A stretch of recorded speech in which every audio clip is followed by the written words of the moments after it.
நிஜமாவே இன்னைக்கு வந்து இவங்கள பார்க்கும்போது மனசுக்கு ரொம்ப கஷ்டமாக இருக்குங்க. நான் இன்னும் கொஞ்சம் சீக்கிரமாக நான் வந்திருக்கணும். ஊரில் இல்லாதனால தான் என்னால் வர முடியலை. அதுக்காக உங்ககிட்ட எல்லாருக்கிட்டையும் முதல்ல நான் மன்னிப்பு கேட்டுக்கிறேன். நான் ஊரில் இல்லை, அதனால தான் வரல. ஏன்னா ரொம்ப கஷ்டமாக இருக்குது. இவங்க கேட்குற இவங்க கோரிக்கைகள், இவங்க ஆசைகள் எதுவுமே வந்து அதிகமானது இல்லைன்னா கிரீடி அப்படின்னு இல்லை. அவங்க வந்து எங்களுக்கு உள்ளதை எங்களுக்கு கொடுத்துடுங்கன்னு தான் சொல்கிறாங்க. எங்களுக்கு இங்கே ஜாஸ்தி பண்ணி கொடுங்க, நீங்கள் எங்களுக்கு அதை பண்ணி கொடுங்க, இதை பண்ணி கொடுங்கன்னு எதுவுமே அவங்க கேட்கல. இதில் வந்து கொஞ்சம் லேடிஸ் எல்லாம் உட்காந்து பேசுனது நான் டிவியில் நான் பார்த்தேன். அவங்க சொல்கிற ஒவ்வொரு வார்த்தையும் அப்படியே அப்படியே ஈட்டியால் குத்துற மாதிரியே இருந்தது. எங்கள் 5 வருஷம் ஒரே இடத்துல உட்காந்துட்டு இருக்கீங்களே, ஒரே வேலை செஞ்சுட்டு இருக்கீங்களே, அதை விட்டு போங்கன்னு சொல்லும்போது உங்களால் போக முடியலையே. 15 வருஷமா 20 வருஷமா ஒரே வேலையை நாங்கள் செஞ்சுட்டு இருக்கோம். எங்களை எப்படிங்க நீங்கள் தூக்கி வெளியில் போடலான்னு அவங்க அந்த லேடிஸ் பேசும்போது கஷ்டமாக இருக்குது. நான் இங்கே வரும்போது எனக்கு 20 வயசு இருந்தது, இல்லை 15 வயசு இருந்தது, இல்லைன்னா 25 வயசு இருந்தது. எனக்கு இப்போ 40 வயசு ஆச்சு, 50 வயசு ஆச்சு. இதை நம்பித்தானே எங்கள் வாழ்க்கை போயிட்டு இருக்குது. இதை நம்பித்தானே என்னோடய ஹஸ்பண்டு, என்னோடய அப்பா அம்மா, என்னோடய குழந்தைகள் அப்படின்னு சொல்லி ஒவ்வொருத்தரும் பேசும்போது ரொம்ப கஷ்டமாக இருந்தது. அதில் ஒரு அம்மா வந்து ஒரு மீடியா அலங்க வரும்போது கீழே விழுந்து அழுறது பார்க்கும்போது அப்படியே ஒரு மாதிரி ஆயிடுச்சு.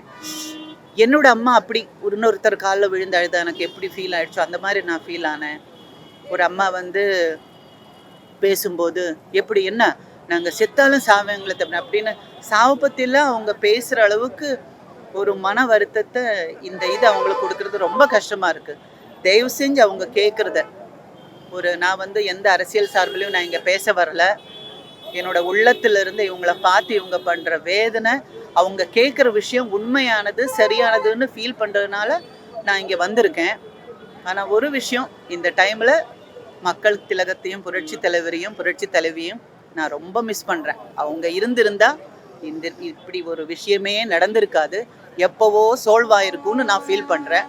பட் சரி பரவாயில்ல, அவங்க கடவுள்கிட்ட இருக்கிறாங்க. பட் இருந்தாலும் இவங்க கேட்குற இந்த கோரிக்கையை தயவு செஞ்சு பாருங்கள். 12 நாள் ஆச்சு அவங்க வந்து.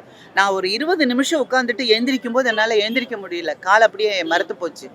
12 நாளாக உட்காந்துட்டு இருக்காங்க. டே நைட் வெயில் எதுவுமே பார்க்காம. நைட்டில் வந்து ஏதாவது கடிச்சா கூட அவங்களுக்கு எதை கடிச்சது, எங்கே ஹாஸ்பிட்டல் எடுத்துகிட்டு போகிறதுன்னு கூட அவங்களுக்கு தெரியாது. அவங்களுக்கு ஒவ்வொருத்தருக்கும் ஒவ்வொரு மெடிக்கல் கண்டிஷன் இருக்கும்.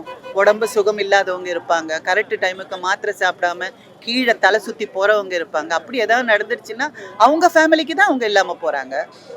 பழி வாங்குறதுக்கோ நீங்கள் அப்படி செஞ்சால் நாங்கள் இப்படி செய்வோம், நீங்கள் இப்படி போனால் நாங்கள் அப்படி பண்ணுவோம் அப்படின்னு பேசுகிற டைம் இல்லை. தயவு செஞ்சு அவங்கள மறுபடியும் வருத்தத்தை கொடுக்காம அவங்க ஃபேமிலியோடு அவங்க இருக்கிறதுக்கு அவங்க கேட்குற இந்த விஷயத்த தயவு செஞ்சு இந்த அரசாங்கம் செஞ்சு கொடுக்கணும். அது என்னோட ஒரு கோரிக்கை, வேண்டுதல். அவங்களுக்காக நான் உங்ககிட்ட வேண்டிக்கிறேன். Thank you so much. நீங்கள் நல்லா இருப்பீங்க, பண்ணி கொடுங்க.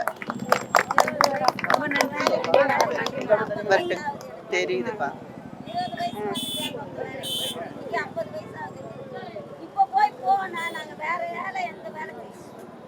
இந்த வேலையை செஞ்சு பழகிட்டோமா, வேற கம்பெனிக்கு போயிட்டு மறுபடியும் வேலை செய்ய முடியாது. இதை நம்பிதான் நாங்க இருக்கிறோம். இந்த சமயத்துல கல்யாணம் வேற வச்சிருக்கிறோமா, எல்லாம் நல்லபடியா நடக்கும் பாருங்க. நமக்கு அப்படி ஒரு ஆசை இருக்கு, எல்லாம் சீக்கிரமா சுமூகமா முடியும். பிள்ளைங்களை வீட்டுல விட்டுட்டு இருக்கு. தெரியும். அது வேற பயமா இருக்கு இப்ப இருக்கிற சேஃப்டிக்கு. இங்க இருக்கிறதுனால எங்களுக்கு இப்ப அந்த உடம்பு சுகம் இல்லைன்றதை விட்டுட்டு இன்னொரு பயம் என்னன்னா சேஃப்டி வேற பயமா இருக்கு. இவங்க எல்லாரும் பொம்பளை குழந்தைங்களை வீட்டுல விட்டுட்டு உட்காந்துட்டு இருக்கு. அந்த பயத்துல நெருப்பு கட்டின்னு சொல்லுவாங்கல்ல. ஏன்னா இப்ப வந்து நல்ல விஷயங்களா நடந்துட்டு இருக்கு, யாராலையும் வெளியில போக முடியல. அந்த அளவுக்கு சேஃப்டி ரொம்ப மோசமா இருக்கு. அப்படி இருக்கும்போது நோயை பயப்படணும், வேலையை பயப்படணும், கிரைமை பயப்படணும். நிம்மதியா அவங்களால இங்க இருக்க முடியுதா சொல்லுங்க? வீட்டுல பெண் குழந்தை இருக்கே, வீட்டுல சின்ன குழந்தை இருக்கே, வீடு லாக் பண்ணலையே, குழந்தை டோரை திறந்திருந்தா வெளியில போயிடுச்சுன்னா அது மிஸ் ஆயிடுமே. இதெல்லாம் நிறைய விஷயங்கள் அவங்களுக்கு வருத்தப்பட வேண்டியதா இருக்கு. தயவு செஞ்சு நிம்மதியே இல்லாம இருக்கிற அவங்க லைஃபுக்கு ஒரு பாசிட்டிவான ஒரு ரிசல்ட்டை கொடுக்கணும்னு என்னோட ஆசை. Thank you so much. செய்திகளை உடனுக்குடன் தெரிந்து கொள்ள கீழ்கண்ட கேபிள் மற்றும் டிடிஹெச் நெட்வொர்க்குகளில் எம்நாடு செய்தி தொலைக்காட்சியை காணுங்கள். பாதகம் செய்பவரை கண்டால் நாம் பயம் கொள்ளலாகாது பாப்பா. மோதி மிதித்து விடு பாப்பா, அவர் முகத்தில் உமிழ்ந்து விடு பாப்பா. அண்மை செய்திகளை உடனுக்குடன் தெரிந்து கொள்ள இணைந்திருங்கள் எம்நாடு தொலைக்காட்சியுடன்.